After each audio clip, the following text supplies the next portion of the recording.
We once again return to the world of The Witcher to ask and answer one simple question. Does Geralt eat arse?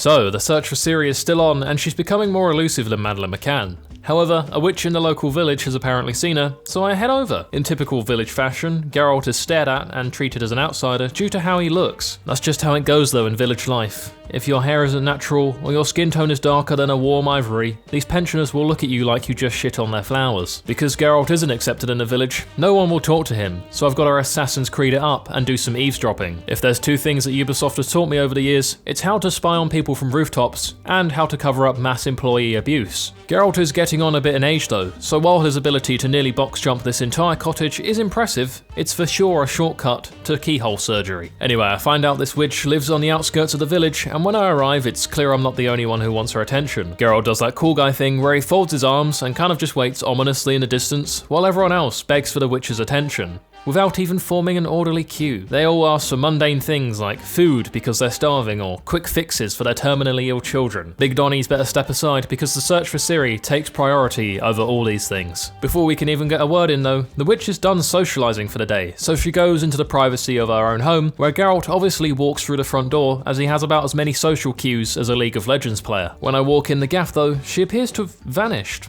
Not because I can't see her, but as a Witcher, with enhanced senses, I can no longer smell chlamydia. Through searching the house, I find a basement and a pentagon, so you know she wild. The pentagon spawns a portal, so now we've got the witch and the portal. All we need is the lion and the wardrobe.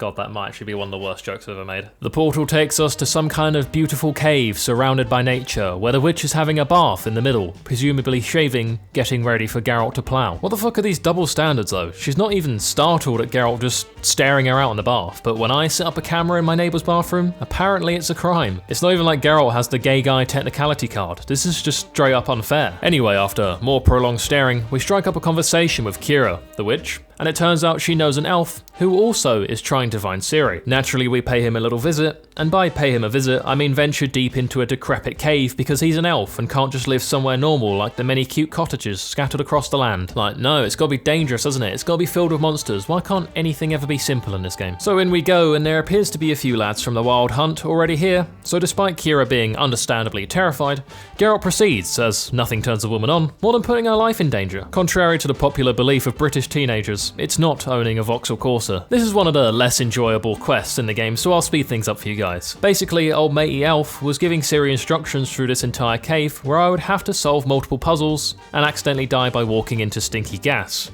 We would then fight a golem, a gargoyle, and old matey Nithril from the Wild Hunt.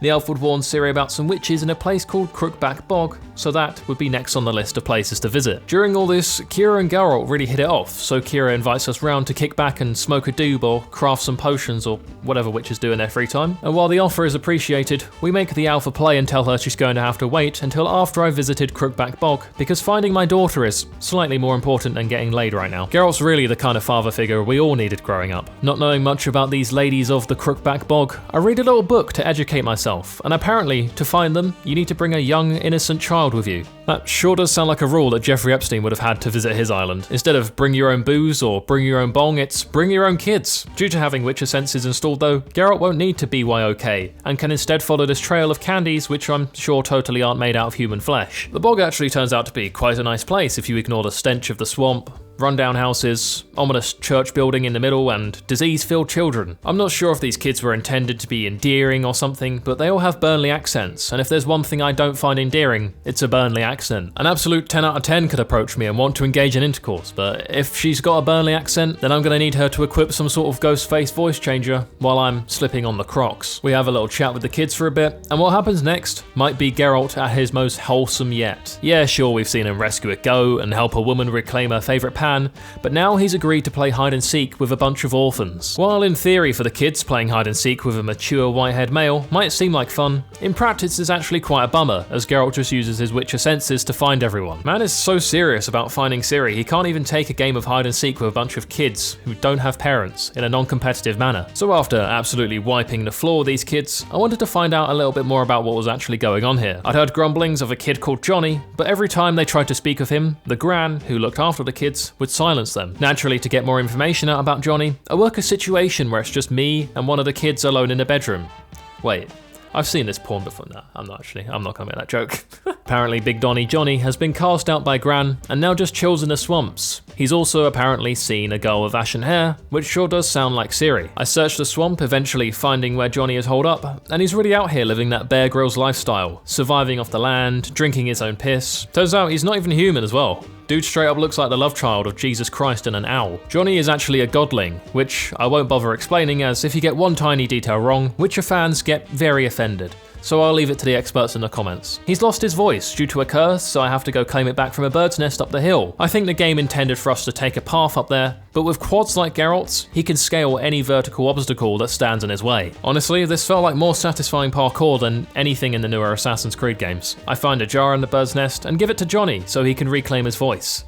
My ex-girlfriend once told me she wished you could take away my voice, because apparently calling her father Daddy the first time we met was embarrassing and a huge red flag. I thought it was quite rude of her to actually bring this up. I mean, it's not like I was out there listing her red flags, like the fact that she didn't use the soy sauce packet in her pot noodle, or hee-heed like Michael Jackson when she came. In return for getting his voice back, Johnny talks to Gran for me and sorts out a bag for the night.